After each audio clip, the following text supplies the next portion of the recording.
မိတ်ဆွေတင်တတိထားမိပါသလားလူတော်တော်များများဟာဒီနောက်ပိုင်းနှစ်တွေမှာ social media platform ဖြစ်တဲ့ Facebook, YouTube, TikTok တွေကနေသဖြင့်သူတို့ရဲ့ဘဝတွေကိုပြောင်းလဲပြီးဝင်ငွေအများကြီးရနေကြပါတယ်တချို့ကကိုတိထားတဲ့ပညာတွေကိုမျှဝေကြတယ်တချို့ကနေ့စဉ်ဘဝဖြတ်တန်းပုံတွေကိုမှတ်တမ်းတင်နေကြတယ်တချို့ကပုံပြင်ပြောပြီးကပတ်တော်နဲ့ဆက်သွယ်နေကြတယ်ဟယ်လိုအားလုံးမင်္ဂလာပါဗျကျွန်တော်ကတော့ဂျိုးစပင်ဖြစ်ပါတယ်ဒီကနေ့ဗီဒီယိုမှာတော့ content creator ဒါမှမဟုတ် YouTube လုပ်မယ်ဆိုရင်တုံညကနေဘယ်လိုစတင်ရမလဲဆိုတဲ့နည်းလမ်းကောင်းတွေကိုမျှဝေပေးတော့မှာဖြစ်ပါတယ်ဒီနေရာမှာအားလုံးကိုကြိုတင်ပြီးအသိပေးချင်တာကတော့ကျွန်တော်ဟာအောင်မြင်နေတဲ့ YouTuber တယောက်တော့မဟုတ်သေးပါဘူးကျွန်တော်အနေနဲ့ YouTube ကို9နှစ်နီးပါးလောက်လုပ်ကန်ခဲ့ရင်သိရှိလာခဲ့တဲ့အရာတွေဖြတ်တန်းလာခဲ့တဲ့အရာတွေကိုမျှဝေပေးတော့မှာဖြစ်ပါတယ်အကြောင်းရင်းကတော့အားလုံးကိုကျွန်တော်လိုပဲလမ်းမတွေအများကြီးမတွားစီချင်လို့ပဲဖြစ်ပါတယ်အရင်ကဘယ်သူမှကျွန်တော်ကိုအခုလိုမပြောပြခဲ့ပါဘူးဒါကြောင့်ကျွန်တော်သိထားတဲ့နီလန်ကောင်းတွေကိုစူးစီးပြီးအကုန်လုံးမျှဝေပေးတော့မှာဖြစ်ပါတယ်မိတ်ဆွေတို့ကမေးကြပါလိမ့်မယ် content creator ဒါမှမဟုတ် YouTube လုပ်ရင်တကယ်ရောအောင်မြင်နိုင်လားပတ်စံရောရနိုင်လား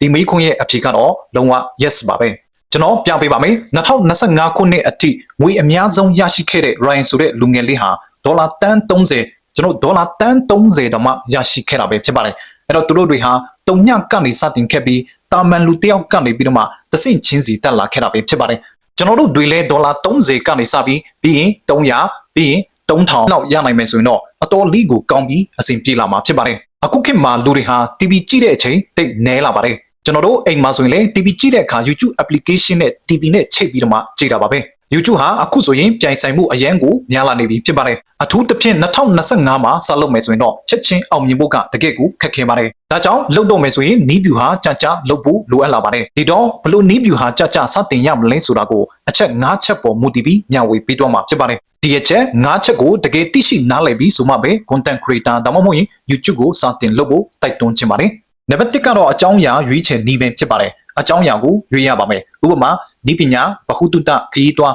းချက်ပြုတ်ပညာရေးဖြောပြရေးစတာတွေအမျိုးမျိုးရှိနိုင်ပါတယ်ဒီထက်ကမှကိုယ်အနေနဲ့ဒါစိတ်ဝင်စားပြီးဝါသနာပါတဲ့အကြောင်းအရာကိုအဓိကရွေးရပါမယ်ဒါမှလည်းမိတ်ဆွေတို့ကဒါကိုရွေးချယ်လိုက်တဲ့အကြောင်းအရာကိုဒါရည်ရှိတွားနိုင်မှာဖြစ်ပါတယ်နံပါတ်2ကတော့ content ကိုထူးခြားအောင်ဖန်တီးရမှာပဲဖြစ်ပါတယ်အကြောင်းအရာကိုတူနဲ့စိတ်ဝင်စားအောင်လုပ်မလားဒါမှမဟုတ်စွန့်စားခန်းတွေစိတ်လှုပ်ရှားစရာတွေနဲ့ပြည်သက်တွေကိုဆွဲဆောင်အောင်လုပ်မလားဒါထူးခြားအောင်ဖန်တီးလို့ရတဲ့ပုံစံကအမျိုးမျိုးရှိနိုင်ပါတယ်ဒီနေရာမှာတတိထားရမှာကတယောက်ယောက်ရဲ့ပုံစံကိုအတုမယူဖို့ပါပဲတကယ်လို့ကိုကတယောက်ယောက်ကိုကြိုက်ပြီးကိုကသူ့အတိုင်းပဲလိုက်လုပ်မယ်ဆိုရင်တော့ဒါပို့ပြီးတော့မှခက်ခဲတွားနိုင်ပါတယ်ဘာလို့လဲဆိုတော့သူ့မှာကသူ့ရဲ့ထူးခြားတဲ့ပုံစံကရှိပြီးသားမို့လို့ပဲဖြစ်ပါတယ်ပြည်သက်တွေကလည်းဒါကိုကြိုက်နေတတ်နေပြီးကိုမှလည်းကိုပိုင်ထူးခြားတဲ့ပုံစံရှိနိုင်ပါတယ်ကိုယ့်ရဲ့ထူးခြားချက်ကပြည်သက်တွေကိုဒါကသူပဲဒါကငါရဲ့ပုံစံပဲဆိုတာမျိုးဖြစ်စီဖို့လိုအပ်ပါတယ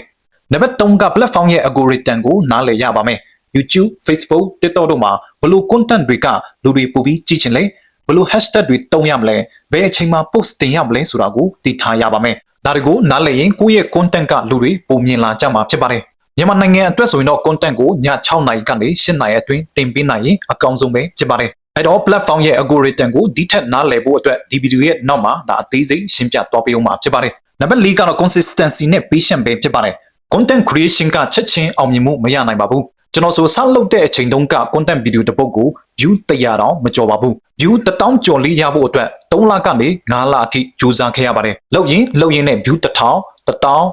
1000 1000အထိရနိုင်ခဲ့ပါတယ်ဒါကြောင့်လက်မလျှော့မိဖို့နဲ့မရှိဖို့ကအလွန်ကိုအရေးကြီးပါတယ်နောက်ပြီး content video ကိုအချိန်မှန်အောင်ပုံမှန်လေးတင်ဆက်ပြီးသွားဖို့လိုအပ်ပါတယ်ဒီနေ့ကိုတစ်ချိန်ပုံမှန်တင်ပါလားဒါမှမဟုတ်ရင်တစ်ပတ်ကို2ချိန်ကနေ3ချိန်အထိပုံမှန်တင်သွားပါလားကိုအနေနဲ့ဘလို့ပုံစံမျိုးနဲ့တင်ပုံမှန်တင်သွားဖို့လိုအပ်ပါတယ်နံပါတ်5ပရိသတ်တွေကိုနားလည်ရမယ်ကိုရဲ့ content video နဲ့ပတ်သက်ပြီး comment မှာမေးခွန်းမေးလာတာတွေအကြံပြုလာတာတွေကိုသတိပြုပြီးတော့မှဖြေဆိုပေးသွားရမှာဖြစ်ပါတယ်ဒါမှသာကိုရဲ့ viewer တွေနဲ့ရင်းနှီးမှုရှိလာပြီးကိုအားပေးလာကြမှာဖြစ်ပါတယ်ဒါကြောင့်ဒီအချက်5ချက်ကိုတည်ပြီးဆိုမှပဲ content creation နဲ့ YouTube ကိုစလုပ်ဖို့တိုက်တွန်းချင်ပါတယ်အဲ့တော့ content creation နဲ့ YouTube စဖို့အတွက်ဘာတွေမဖြစ်မနေလိုအပ်မလဲဗီဒီယိုတွေကိုဘယ်လိုမျိုးပုံစံမျိုးနဲ့တင်မလဲစနစ်တကျဖြစ်အောင်ဘာတွေလုပ်ထားရမလဲဒါဗီဒီယိုဖန်တီးဖို့ရောဘယ်လိုပစ္စည်းတွေနဲ့ application တွေကိုစောင့်ထားတင်တယ်လဲ thumbnail ပုံလုပ်ဖို့အတွက်ရောဘယ်လို application ကိုစောင့်ထားရမလဲနောက်ပြီးအရေးကြီးဆုံးအရာဖြစ်တဲ့ဒီ copyright နဲ့ပတ်သက်ပြီး copyright ကိုဘယ်လိုမျိုးရှောင်မလဲဒါ copyright နဲ့ပတ်သက်ပြီးမဖြစ်မနေသိရှိထားရမယ့်